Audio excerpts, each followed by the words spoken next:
So in my head, I was like, okay, I'm gonna accept Christ in front of everybody right now.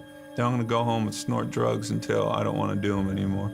And that was my way of thinking. So I received Christ at the church. I went home, neglected my daughter and put her in front of the TV. I remember I grabbed a $100 bill. I always used a $100 bill for some reason, pride or something. I chopped up my crystal meth, got it all smooth and powdery, and I snorted a big old line. And I held the bill and I looked up and I said, Jesus, if you're real like that pastor said, then you gotta take these drugs from me. Come into my life, come into my heart. And I just got quiet. I said, search me right now, search my heart. And I stayed silent. And I said, you know I wanna quit. You know I wanna be a good dad for this kid. She lost her mother to drugs, and she's gonna lose me if I don't quit. Amen.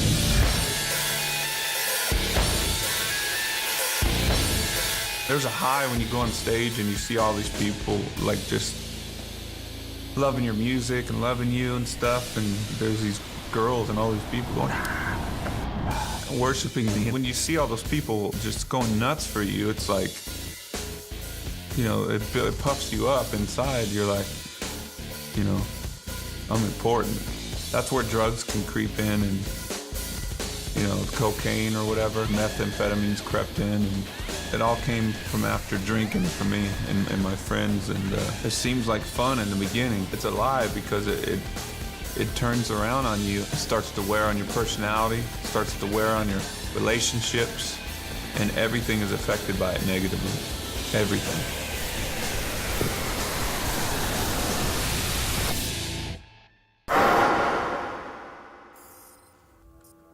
There was a few times where life seemed good. My daughter, Janaea, she came into the world, and I was like, it was just such a euphoric feeling.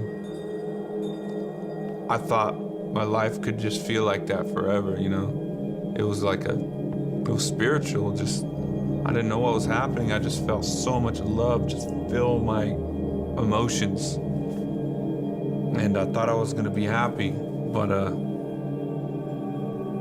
I just couldn't stay sober. I didn't know how. I hit rock bottom.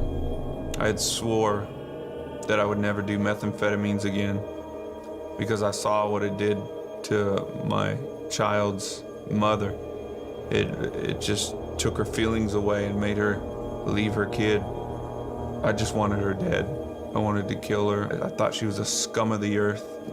And you know, how could she do drugs like that and let the drugs win her like that? So I never was gonna do meth again. I ended up with a everyday crippling addiction to methamphetamine, and everything that I said about my ex-wife came true for me. I sunk to the lowest gutter I could ever think of. I would spend time with my kid, and I would still be on it because I needed it to function. I'd get up in the morning, have a peanut butter and jelly sandwich and snort meth, and then take her to school or whatever. It was just, I was a junkie. I started losing my mind. This guy would show up at my house with like a gun and stuff. And then I ran out in Europe, had my drug dealer just crazy send me drugs through the mail. I'd be tweaked out in my hotel room watching this package come from the US. It's just nuts. My life just was like spinning out of control. Janaea had come out on one of the tours in the US. I just remember her skipping around the house. She's singing one of our Korn songs called Adidas. All day I dream about sex. And I'm like going, what am I doing? I'm a junkie. My daughter's singing All Day I Dream About Sex. And I'm gonna die.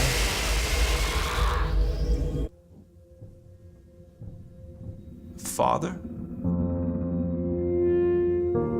My real estate broker, Eric, he said, Brian, I don't mean to be weird with you. I hope you don't take this the wrong way, but I felt the scripture like jump out at me. I've never done this before, you know, so I don't really know how to do this, but I felt like this would mean something to you.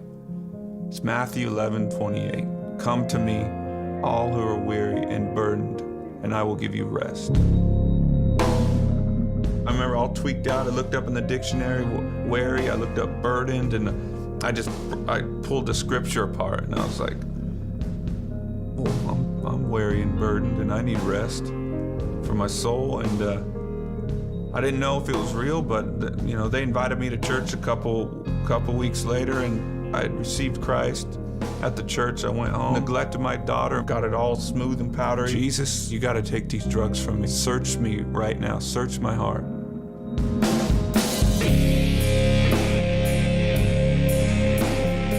Father, I felt so much fatherly love from heaven, and it was like, I don't condemn you. I love you. I love you. It was just love, and instantly that love from God came into me. It was so powerful that the next day I threw away all my drugs, and I quit corn. I was like, I'm quitting corn, and I'm gonna raise my kid, because my kid, like, I got the love from God coming to me, and then it came out of me to my kid. It changed me. My heart was changed like that, and I was like, Janaea, Daddy's gonna be home with you all the time. I'm quitting my career. And her face lit up, and she's like, for me? She felt so special, and God used her to save me, to save her life later on. My dream came true way more than I dreamt about. I made more money. I played bigger shows. Houses, cars. I tried drugs, I tried sex, I tried everything to try to get pleasure out of this life. And I thought that I could fulfill my life with all this stuff by having my dream come true, and it came true, but it didn't fulfill it. When Christ came in, that feeling, he gives you the gift of understanding life, which is everything was created for Christ and by him. And we're created to be with him. And it's the most incredible feeling, because you're where you belong. And contentment is given to you in life because you don't have to look anywhere else.